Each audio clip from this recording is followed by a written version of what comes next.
All right. All right. We're I good. need to see how, oh, here we go. People are here. All right. Good. All right. So I'll just be quiet. We can talk. They can hear us talk. It's all right. So yeah, we've got people showing up. Thanks for coming, everybody. We are super excited to be the first head-to-head with Myers Barnes and Kimberly Mackey. I'm gonna. I'm loving it, Kimberly. Thank you so much for inviting me. All right, here we go. Now we're on the right slide. So All right. Thank you, Kimberly.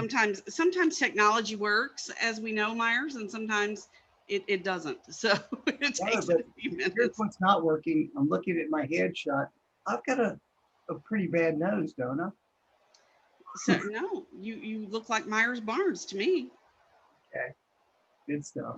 Good Yeah, stuff. we all focus on something though, don't we? Don't we? I tried to put on a little bling for you today. I'm trying to get in the holiday spirit. I put on the blingy top today, so Oh well, to match my blingy hard hat. you got your blingy hard hat. It's all That hard hat has a life of its own. I think it should have its own Instagram channel.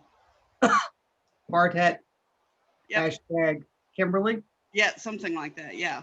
All right, cool. So, and then somebody's going to ask in the chat where they can get one, and you can't. So, look, our buddy Bill Panabianco is on here. Hey, Bill, how are you? He's a great guy. He is a great guy. He's a student. See some MI homes happening. I am very good. Good to see. Hey, Karen. Woo, it's cold up there, isn't it, Karen? Whoosh. Rochester, New York, all the way up there. And Quint Lear's coming to us from the desert. Love Quint. High desert. Yeah. You gotta love some Quint. You do. No, you gotta love some Quint. You have to love some Quint. There's some Ron Schulte who helped spread the word about this. So, all right, thank you, Ron. Yeah. Oh, and I see Tracy from Northern Virginia Market there. So we've got people Tracy, all over the place. Thank you, Tracy. That's awesome. So glad to see everybody. I know we will probably have some more people who join, but Myers, I think we should probably go ahead and kick it off because stuff is going to be.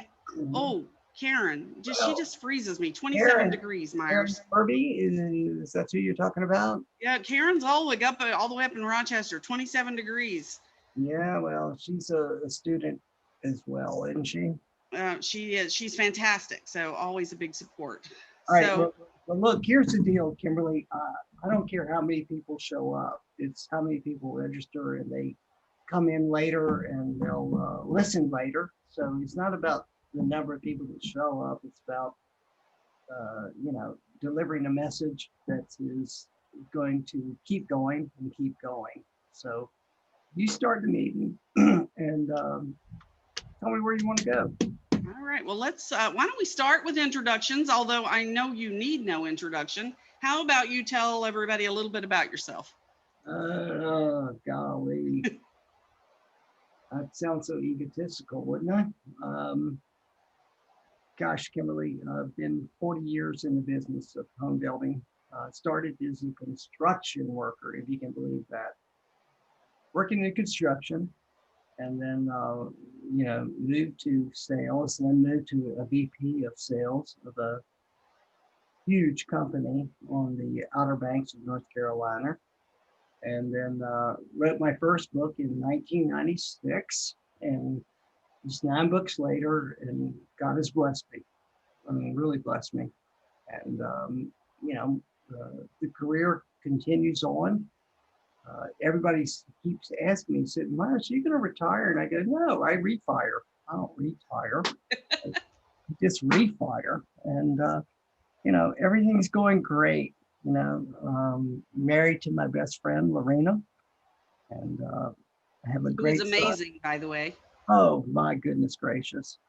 And then I have my can you imagine this, Kimberly, 42-year-old son and a 3-year-old granddaughter. And I'm just so blessed. It's crazy. And, business is phenomenal. Is everybody's business is today because it's such a great market. But all right, enough about me. Let's talk about you. Well, I am excited that you are here with me today. You and I always have some of the best conversations. And that's actually how this started, is we were just having one of our conversations and it was like, wouldn't wouldn't it be cool for other people to be able to join in? So that's how we thought of this. So I am Kimberly Mackey. My company, for most of you know, is New Home Solutions Consulting. I've been in the business several decades now. I started when I was 5. Uh, and I was a client of Myers. So when I was with one of the largest home builders in the U.S. You were. And a big fan. We went back to when IBS was in Atlanta was the first time I think Oh, I heard him speak. And so, yeah, I'm dating myself there a little bit. But what I do is I work with builders. I like to say that I am the person who makes sales the engine that drives the train rather than running it off the tracks. So I work with policies, procedures, how it all fits together, how the puzzle all fits together. So this was going to be really interesting because we are going to have a conversation about something that's near and dear to our hearts for both of us. And here's my contact information. Here's Myers' contact information. Please, if you want to do a screen capture, we are recording, so we will send it out.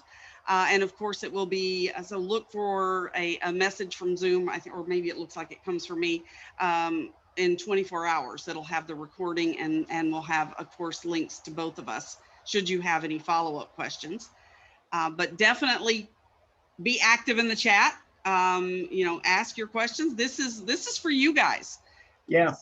So let us know what's on your mind. And Bill's already asking, was Reach the Top the first Myers book? So No, it wasn't. The first book, Bill, was Closing Strong.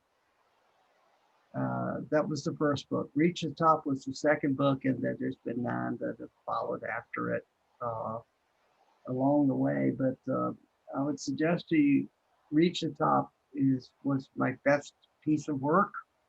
It's like being a band, and you record something, and I don't know, it still goes strong for me, Bill.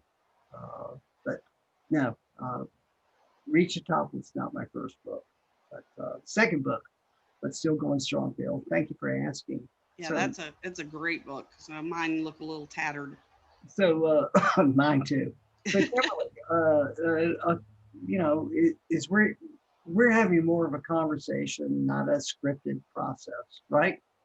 That's absolutely right.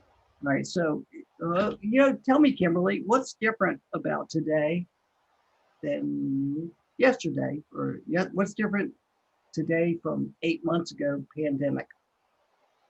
I'm going to say speed. What? Speed. Things are faster. Okay. So, the pandemic, fortunately, it did change some things, but it didn't change what we do so much as it changed how we do it. Would you agree?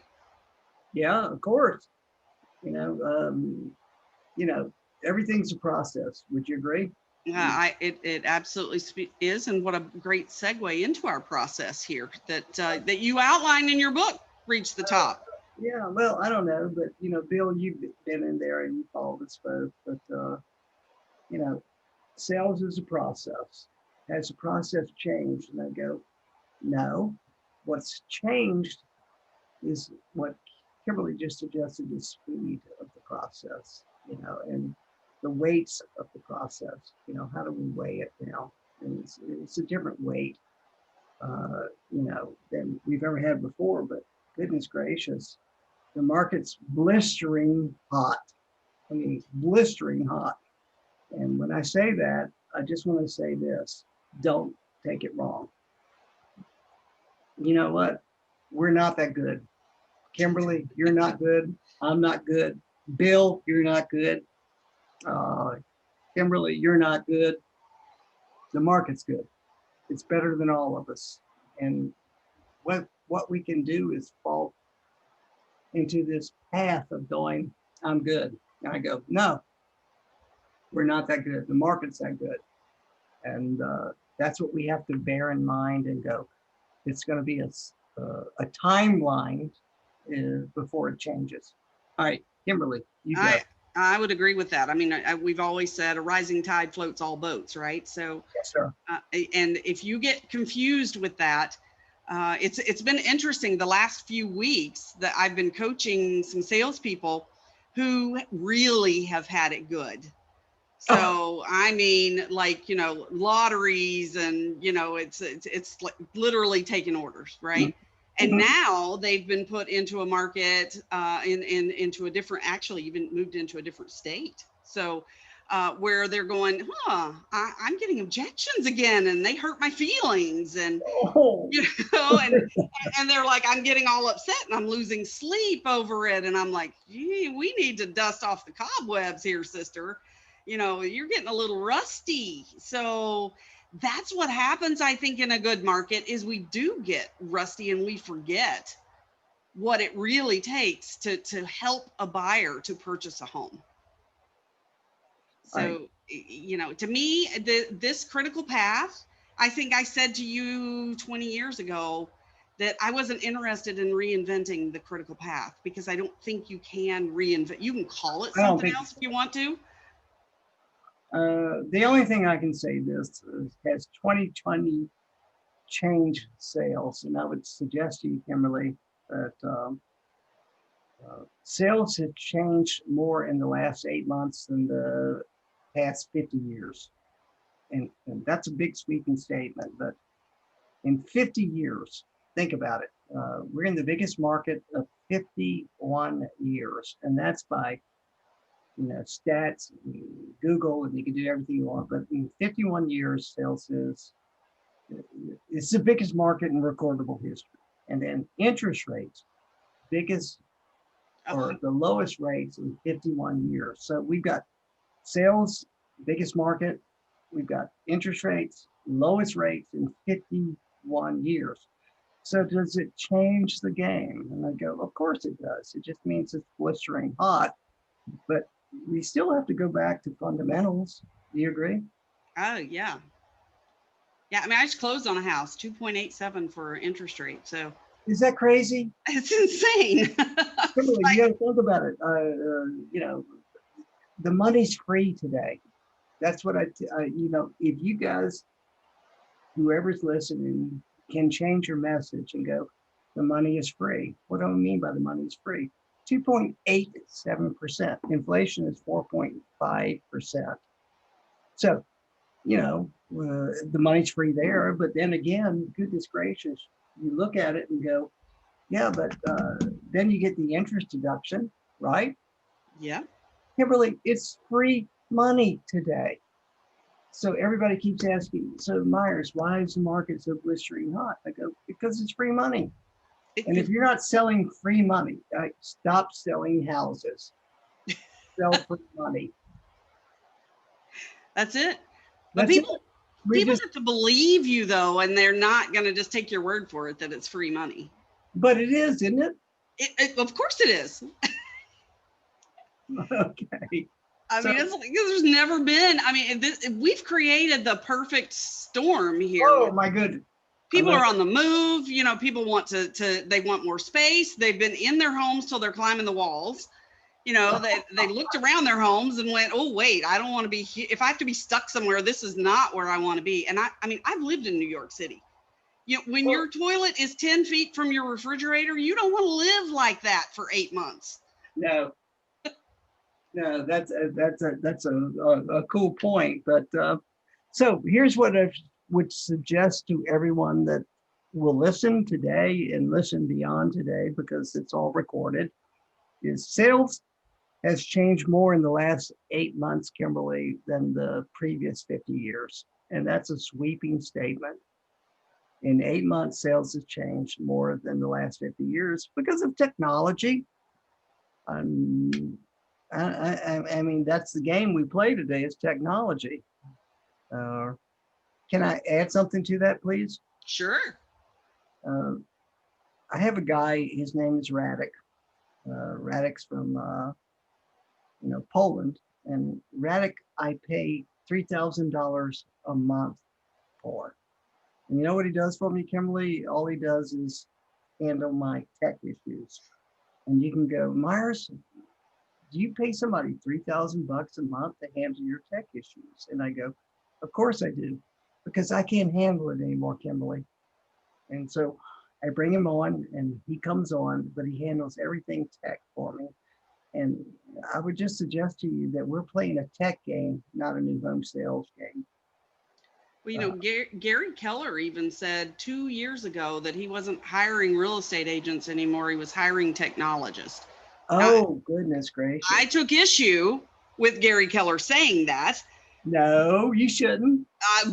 well, because I love it's it. still about the relationship. If you get away from that. So I agree with where he was going ultimately with the point that you have to be a technologist, but you first have to have the ability to connect with people and build a relationship and a rapport. Well, yeah, yeah. You got to be person first and technology later. But at the end of the day, people ask all the time, Kimberly, they go, will, you know, technology, you know, change it? And I go, no, here's what's going to happen. Technology won't change it, but the technologically savvy salesperson will still be in business. And that's where we have to go, is technology going today. But that begs the question of this, Kimberly.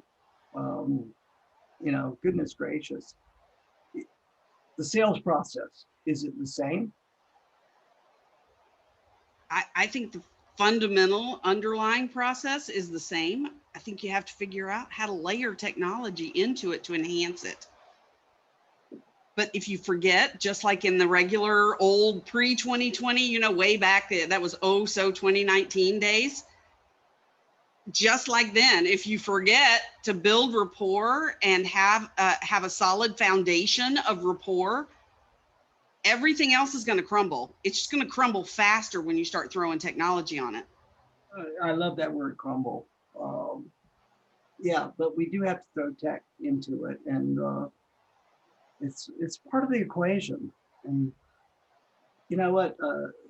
I was Googling today, preparing for the meeting, and here's what I found out Googling today. Realtors, not new home salespeople, realtor. The average age of a realtor is 57 years old. And with that average age of a realtor being 57 years old, they said they're technologically challenged. And that means the buyer is frustrated because the buyer is not technologically, challenged. And technology will not replace the average realtor. But the average realtor will be replaced by technology if that makes any sense at all. So we have to stay advanced. And people ask me all the time, Kimberly, they go, so how do I get technologically savvy? And I go, all right, pick up your pen, get to your tablet and write this down. Google. Google. 15 minutes a day on Google will make you tech savvy. So throw something in there. And last night I was coaching a lady, and we went on YouTube. So we needed some videos to show us. It was a specific product. She was getting these objections to this specific product, and and I went, I'm unfamiliar with this application of the product. I know it was over grinder pumps. I'm like, I know what a grinder pump is, but I've never heard of this particular application. So we went on, we learned something together, and she goes, it never occurred to me to check YouTube. And I'm like, you can learn anything on YouTube. I'm challenged, Kimberly, every time somebody says they're challenged. I don't know how to. I don't know what to do. Whether you're 12 or 68, there's no challenges anymore. You can even Google it or go to YouTube or whatever you want to do, but there's no challenges. It's just do you have the perseverance? Do you want to be excellent? Do you want to be the best? Everybody wants something better, right, Kimberly? I mean, better. And you got to stay on top of it. You can't be like, oh, I don't know, and be nervous, because if you're nervous, I just feel like that's going to transfer to the clients and to the buyers. No, I get it, but better. I want you to think about this, Kimberly. Better is not something that you wish for. Better is what you become. So I want something better, and I go, good, then become better. situations don't change, circumstances don't move, but you can get better, but everything is about better, but it's on your side of the equation and going, I'm going to get better. The market's not going to get better. Nothing's going to get better, but I'm going to get better. And that's where all dreams and success come, is I'm going to get better. Yeah. And figure out chart your path to it. So, but I want to circle back to this focus on relationship building, if we can, Yes. Myers. Yes, please. So, to me, if you tell somebody something, or you're getting objections in selling today, or even your technology breaks in the middle of trying to do something, and it doesn't go right, and we all know that happens. I see some of you are typing in the Q&A, so if I could divert for a second and ask them to type in the chat, so we can only monitor one place. I don't, unfortunately, have somebody running the meeting. It's me running and presenting at the same time. So if we could keep them to the chat. I thought the Q&A had been disabled. But if, again, just like this, like if technology goes wrong, something goes wrong, you got to have that kind of foundation with people. Oh, yes. So that they understand it's okay and stuff happens and you can laugh about it. I love it. I love that, what you just said. Hey, Kimberly, I'm going to take off my coat. I'm a little warm. Okay, get comfortable. Trying to get a little casual, but at any rate, everything is changing, and I dig the change. I love the change. I love the fact that everything changes. But let's get to sales, okay? And sales is a process. You can meet, greet, qualify, do all that stuff, and eventually select one and close and follow up. But Kimberly, to me, discovery is the most important aspect of the sale. It absolutely is. And to me, if you can't totally envision what it is that they're building and know how it fits with your product, what you have to show them, you should not be doing what I call playing tour guide Barbie or Ken, which is just going through and showing them everything and selling by process of elimination. If you cannot do that if you have to do it over Zoom, and you shouldn't be doing it even if you're face to face, because it means that you haven't taken the time to treat these people as individuals and to really thoroughly understand their wants and their needs. And there's a difference in wants and needs, and what the priority of that is, so that you've got it narrowed down for them. To me, it's disrespectful to just start presenting stuff. Wow. That was heavy, Kimberly. I'm throwing them out there, Myers. These I'm are bombs. Disrespectful to just start regurgitating stuff, information, without discovery. Discovery means, what do they really want? It's like going to a doctor, and you go to a doctor and you say, hey, I've got a headache. And the doctor would come in and go, great, let's do brain surgery. No discovery. And go, no, slow it down. Ask me some questions, run the scans, do whatever it is, and then you can give me the prescription. But it's like with a doctor, prescription before diagnosis, golly, that's a lawsuit. So presentation for a salesperson, without discovery, is a lawsuit. We're supposed to discover, and figure out what their needs are, what their wants are, and everything about them. And Kimberly, guilty is charged. I'm not pointing to any one salesperson or any salesperson. Kimberly, I used to do it myself as a salesperson. People would walk in, I'd take them straight to a topo table, and I'd just start regurgitating the information. And I never asked them a question. Happens all the time. I see it all the time. So, and I'm going to use the word, Myers, I'm going to throw a word out there that scares most salespeople to death: role play. I love role play. Touchdown. If you're not role playing, Oh, Kimberly, you don't understand. I'm so much better when I'm live in front of people. Not true. No, you're not. And those words that you tell me, those that don't support value that you say you never use, like the L word that we should never be using in new home sales, or spec, unless you're Horton and you hear a who, you should not be talking about specs. So, any of these words, and they tell me all the time, no, you've got to role play this stuff so that you naturally can converse with people and become genuinely curious about what's going on in their world. I love it. Watch this spec. I got a spec. I have a spec. Yep. Ooh, get Come off me. Give me a break. Oh, such an awful word. Doesn't even understand the language, so you never speak. Yeah. Bill puts a really good point here, and then I'll go back to Doug's too. But Bill said that a lot of the new home sales counselors focus on financial qualifications. And sometimes they start on that like immediately. So how much can you afford? What were you thinking about? What's your monthly budget? I'm like, you better earn the right to ask that question. It is part of discovery, and you need it before you start doing presentation. But you got to earn the right to ask those kinds of questions. You're right. Can I throw something out there? Yeah. A discovery question.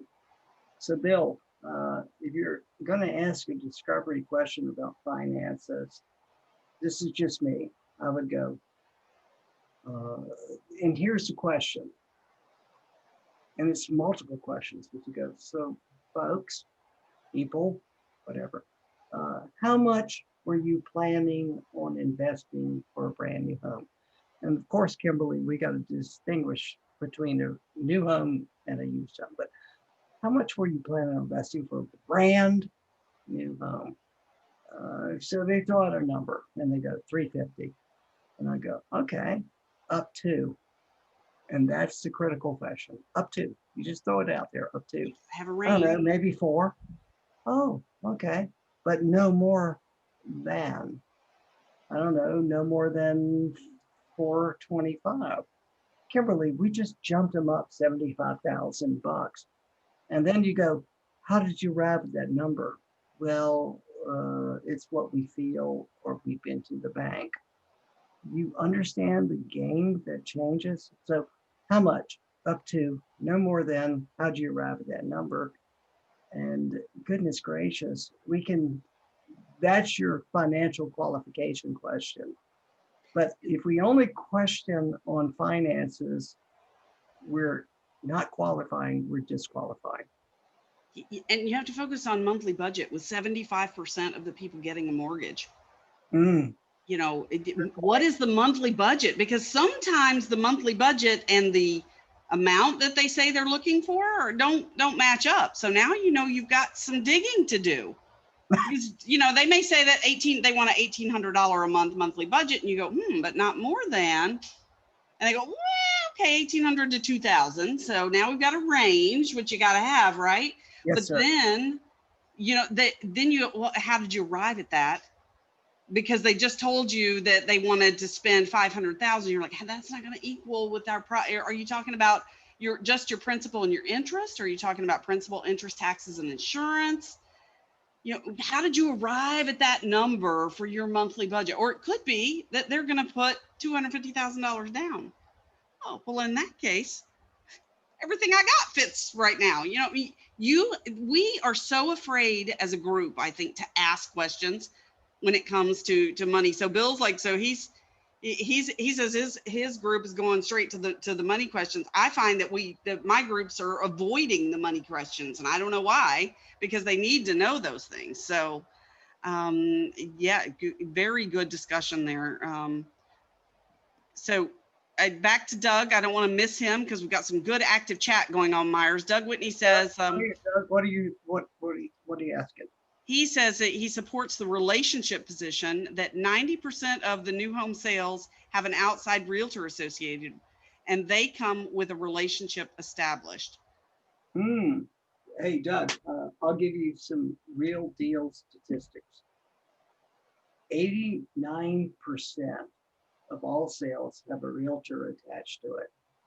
89%. So you say 90. I would say 89%. It's a proven number, statistical proven number. 89% of all sales have a realtor attached. And what we get kind of bummed out, Kimberly, when people come in and they go, "Oh my goodness, the realtor's backdooring us," or "the realtor just came in." And I go, "No, 89% have a realtor attached to it." You know why? Because here's what's happening. They don't trust us. They know that we're working for the builder, and all of a sudden, they're becoming attached to the home, but they go, in their own head, they go, "Oh my goodness gracious, am I making the right move?" So they call a realtor at the 11th hour, and I'd go, just kind of natural. I would do the same. Kimberly, I'm a broker, licensed real estate broker. I'm a licensed contractor. Nonetheless, I would still say to you that as a licensed broker, if I'm buying property, I'm going to hire a realtor, even though I'm licensed. And you go, "Well," I go, "because I need the help. I need support." So, Mhm. I sold very my valid. house through a realtor, one of my group of realtors. Same Yeah, reason. Yeah. no, it's good, and realtors are great, and we slam them, and to try to do everything about it. And I go, "No, realtors are great. It's part of the natural process today."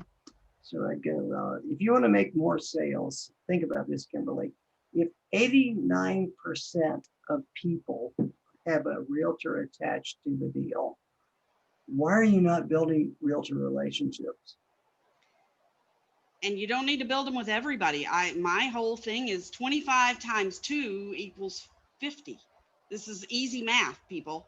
You don't need thousands of realtors. Right. You need 25 who are going to bring you 2 deals a year that you have a relationship with, who understand you, understand the builder, understand your included features, understand the value that you bring, and you have a comfort, you have a shorthand of working together. You do not need all the rest of those people out there who maybe do it part-time or are going to blow up deals or don't take the time to get educated on new construction. So I always say an educated new realtor, outside realtor, is your best. Oh, goodness gracious. Good point, Kimberly. Because I'm even going to take it further down the line if I can. And they go, "Look, you know what? If we have 3 realtors that bring us 3 deals a year, that's 9 more deals. You know, so you don't need a ton. You just need a few that are following you." And but I don't know. I'm just suggesting that we don't need tons of people. We just need a few. And that'll do it right. But you know what, Myers, that comes back to building that relationship. Yes. And building relationships is hard. That's why we skip it, because that's hard work. If we just start showing people stuff until something sticks, that to us we think is easier, and it's really not, because it's just a big old colossal waste of time, and then people just move on. I tell my realtors that, and I tell my on-site people that, but you got to have that relationship. If you're an on-site and you don't have your realtor VIPs that you're on their speed dial, I can just call them up and go, "Hey, it's Kimberly. Right. You know what? I've got this home, and a family that needs blah blah blah blah blah blah blah, whatever the features are in this. Who do you have? Who are you working with who needs this home?" If you don't have that kind of rapport with your realtors, then you are not working hard enough to establish that. So can I ask you a question, please? Yeah. I think we're a pretty on-demand society today. Everybody wants balance in life. I need my balance. I need to, take off some time, and I do it. But we're on demand. And we're in the biggest real estate market of recordable history. What's your thought process on being on demand? I think we always were on demand, but the problem is nobody told us, or we didn't believe it. The buyers have been telling us all the time that they want to see the homes when they want to see them. They want to see the homes how they want to see them. They want to go to our website and see pricing. They want to go to our website and be able to take a virtual tour, a Matterport, to see what that home would look like with their chosen colors in it. The buyers want all of that information, and we've been holding it back because we're like, no, you got to come see us. We're not going to give it to you. Right. Yeah. So, On demand means this to me. It's like their schedule, not ours. You know, they could be shopping at 10 p.m. at night, and they want answers then. yeah. And if you go, oh, I'm sorry, I need to take off, and I go, good for you, but you're not going to make a deal. You know, we're an on-demand society, and unfortunately, you know, I would tell you that what is balance, and I go, balance is this. In about 2 years, when the market changes, you'll have all the time off you want. But for right now, goodness gracious, take advantage of this market and you know, meet the customer where they want to be met, not where you want to do it. It's not about your schedule. It's about their, you know, convenience. And I don't know. How do you feel about that? I agree. I mean, you know, I don't know that we necessarily need to have salespeople at 2 a.m, you know, on Zoom. But you know, we need to be able to respond with a chat bot. We have artificial intelligence. Many of our CRMs will do that so that we can schedule, you know, during, you know, somewhat reasonable hours. You know, probably about 12, 13 years ago, Myers, I wrote an article and I made a lot of salespeople really mad. It's called, good. I know, I'm doing my job, right? Yeah. So the article was, it's 7 p.m. Do you know where your customers are? And it was all based on the fact that, you know, customers come in and they drive right by those model centers and they go into your communities. They're driving around in your communities at 7 p.m., but we're not there. Right. How are you going to capture those customers and now, of course, there's a whole cottage industry. I mean, our friend Lynn at InterNow, you know, I mean. Yeah. InterNow. I love it. Yeah. I mean, buyers are just. Again, spell it so people get it. NTER, not EN, not the, so it's NTER. What a great company. Great company. There are a couple others, but of course we're partial to Lynn, so we always have to give her a plug wherever possible. But you know, I mean, it's based on this notion that people want to see the homes when they want to see them, and they want to talk to you when they're ready to do something about it.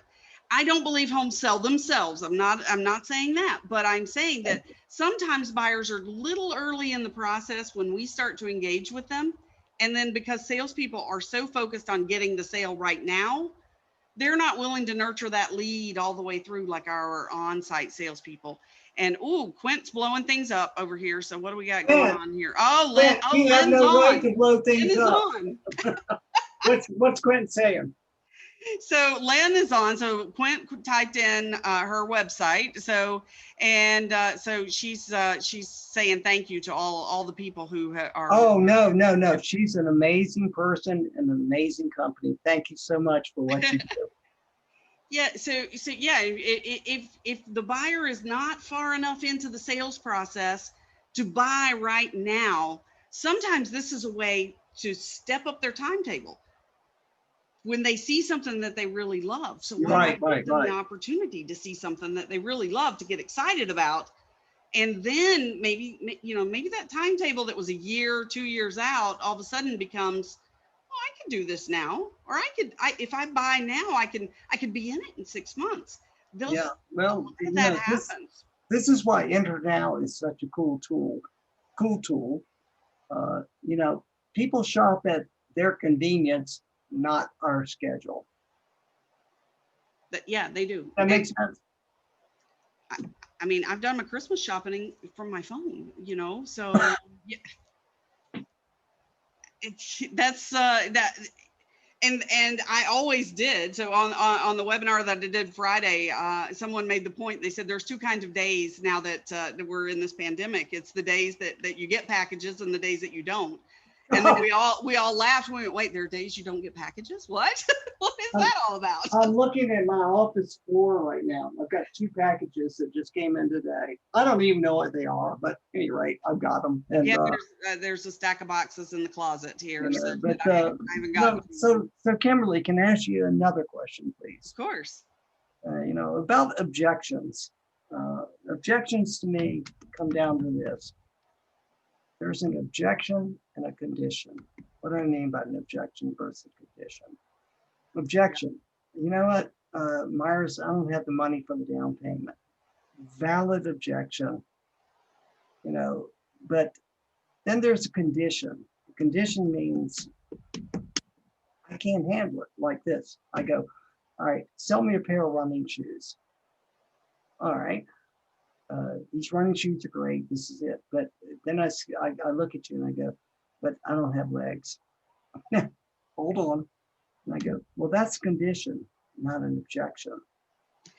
And I'd suggest to you that most salespeople are trying to overcome conditions, not objections. And so we got to be very careful in the qualification process, and we'll circle back and go, is what I'm hearing a condition or is what I'm hearing an objection? Does that make sense? Makes sense to me. So go ahead. If somebody's going to move here, if they're a reload, but they don't know if they've got the job yet, right. That's a condition. There's no point in them buying a home here if they're not going to get the job. So they got to get the job first before we can sell them a home. Doesn't mean we can't engage with them, get them excited about it and dreaming about the possibilities of owning a home in your community while they're finding out if they have the job. We can't close them on that. You're right. So that's a condition, right? It's a condition. All right, but not an objection. No. But most people shut down, on the condition, not the objection.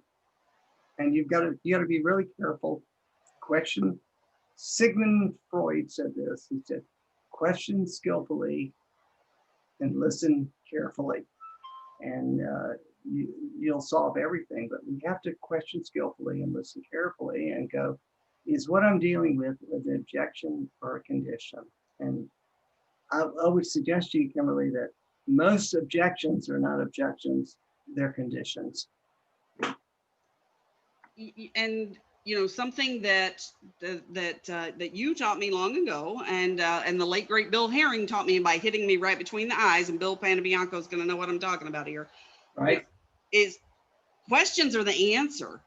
Oh, so don't just start spouting stuff out. You've got to really, as Dr. Covey tells us, seek first to understand, then be understood. Good. Right. Bill Herring hit me in the very first training session I was in this industry. He's like, Kimberly, tell me what's the best thing about your homes.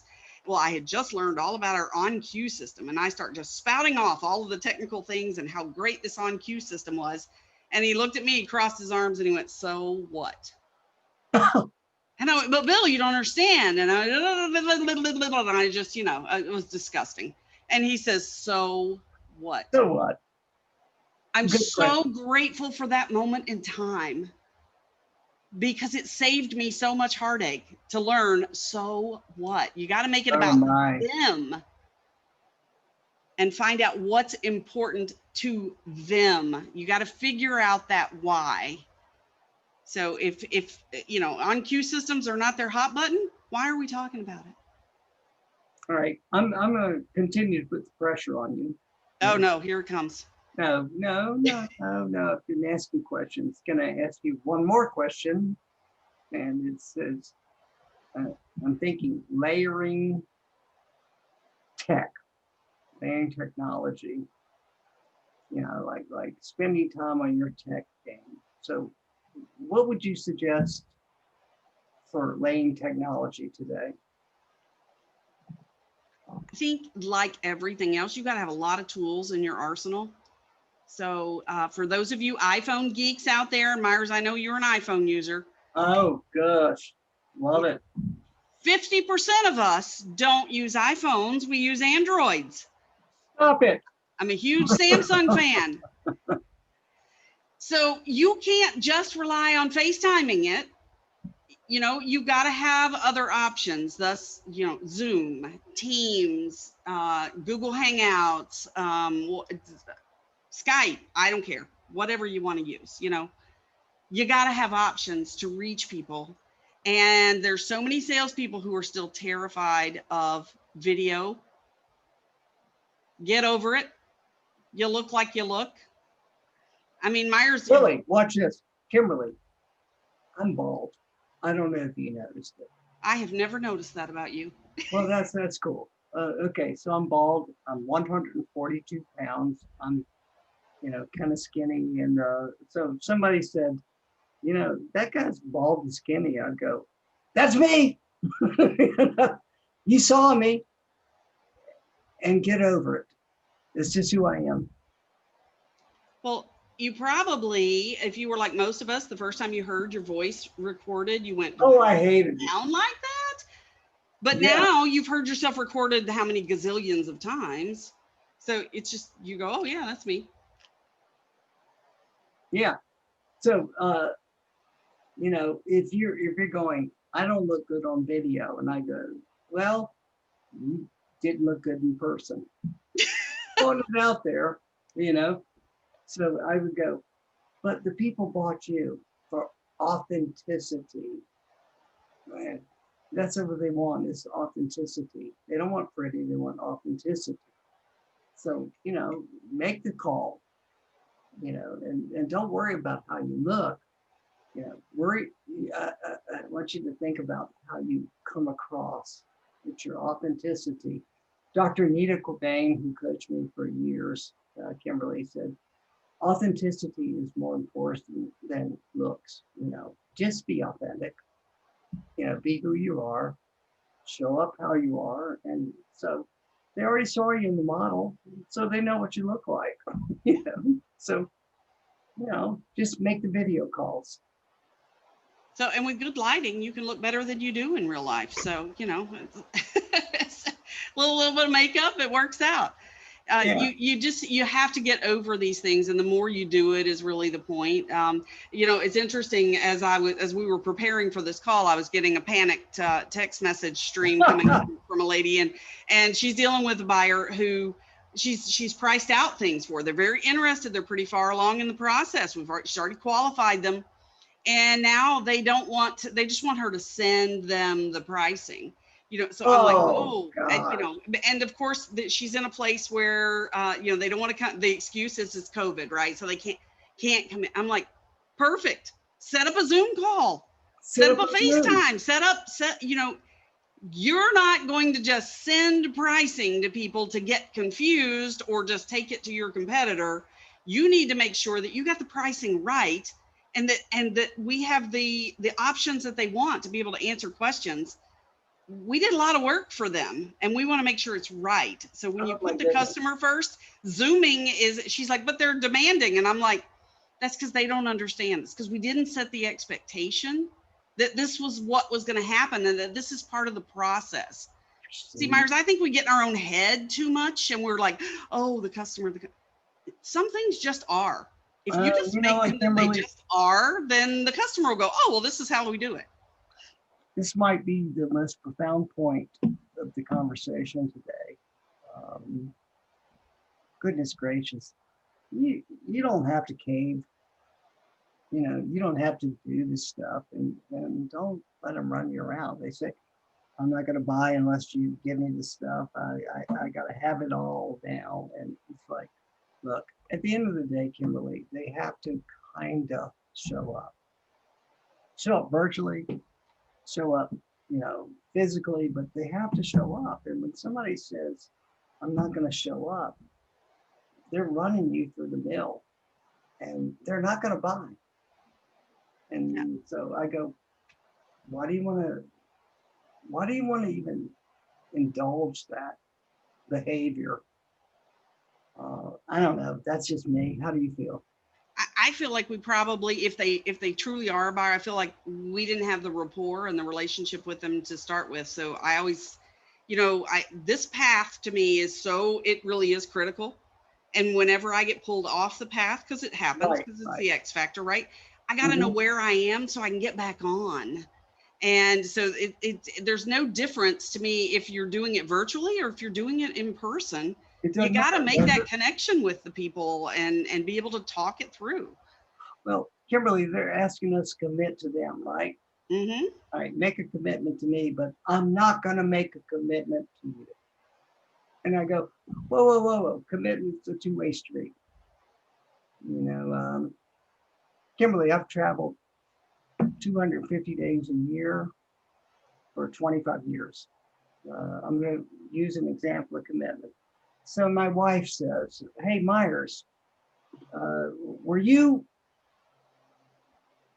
faithful to me the last 2 weeks you were gone? And I go, relatively. That didn't Hang go over on, very well. hang on. I'm Bill Clinton. Okay. And I go, relatively. And she went, no, no, no, no. I didn't ask you, were you committed to me? And I went, and I'm pausing, but I would go, yes, I was committed to you. And I would just say, the buyer has to be committed to you as much as you are committed to them. So if you're going to exchange information, Kimberly, they have to exchange the same type of information. And we just go, don't cave is what I call it. Don't fold. If they want stuff, they got to give you stuff. Does that make sense? Yeah, it's a give and take. That's what relationships are. Yeah, I totally agree. So Doug is asking a question. He says, this is a spinoff from one of Myers' videos about new versus pre-owned. Oh, I love that video, Doug. Yeah, healthy new homes versus used. And he wants to know if we think this is maybe going too far, or is it an example of giving the buyer the objection to ask. What's that mean, Doug? I don't know. You're going to tell us a little more, Doug. Shoot And it to then, me. and then Katie commented that Facebook Live is a great tool, and yes, it is. So I agree. Yeah, it is. It is, Katie. Thank you.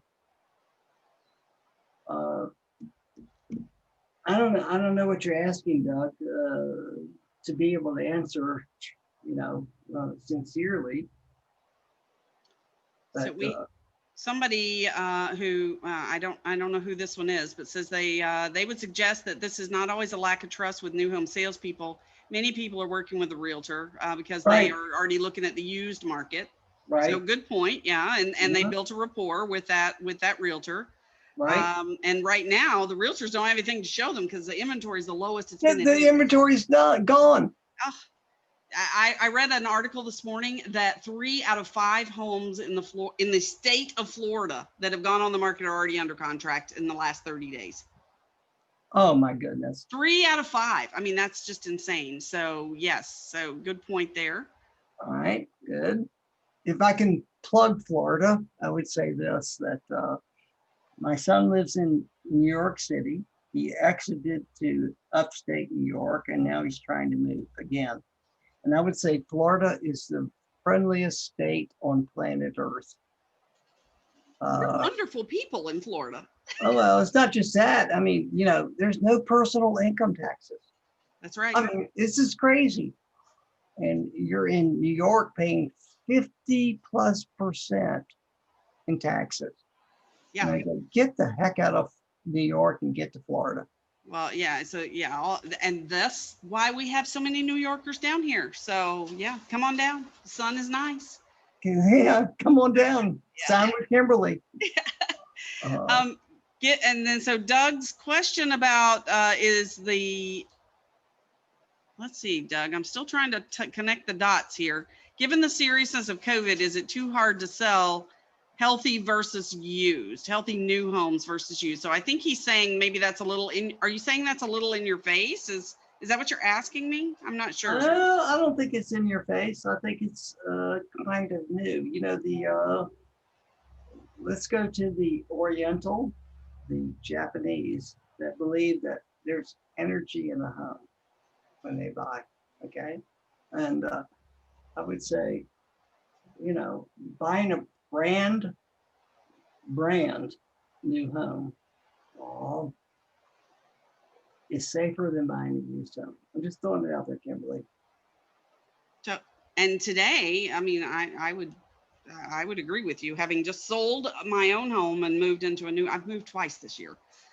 We had to move in. We had to move into an Airbnb. I said it was our hidden underground bunker where we were staying through the quarantine, right? And then our new home that was finished and moving into that. But the selling, I mean, I can't. Some of these realtors that were showing our home that we'd been in, I just mind-boggling what you see out there. So Doug said realtors are not very familiar with new homes and they're less willing to bring their clients to a new home salesperson in fear that they aren't an expert in their client's eyes. So we need to Oh, educate realtors. Yes, we do, oh, Doug. goodness As you know, gracious, that's Doug. my mantra. Good point. Good point, Doug. An educated realtor becomes your outside sales force. Right. The uneducated realtor just will blow up deals all day long. In fact, actually, my lady in Maryland last night that I was talking to that's what happened. She had a realtor who objected to this one particular product in the home. He blew up not one deal, but two, because he was representing two buyers. And those buyers knew a third buyer that had referred. So now we've got three on the fence here because a realtor has an opinion about a product to which he doesn't even know that much about and wasn't willing to become educated before he spouted off his mouth. So, yeah. Really, I would say to Doug that buying brand new, and those are the operative words, brand new.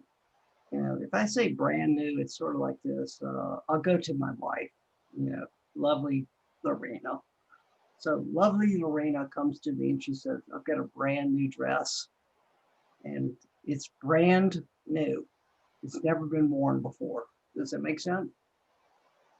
And then she can come back 2 days later and wear the same dress and go, I've got a new dress, but it ain't brand new anymore because she's lived in it. And I'd go, you got to sell brand new. We sell new homes. They're brand new homes. Brand spanking new. Brand new. Nobody's lived in it. Nobody's slept in it. Nobody's done anything. And I'd go, you want to get past the question of COVID? You got a brand new home. Just throwing it out there, Kimberly. Yeah. Yeah, absolutely. Let's talk about objection handling in this pan, because now that the market is, you know, we've had an election. It's getting into the holidays. Well, Yes. you know, we're going into the new year. So things are going to, I hate to use the word normalize because I don't even know what that means What's anymore. new But normal look like? Who yeah, knows? what is it? Yeah, who knows?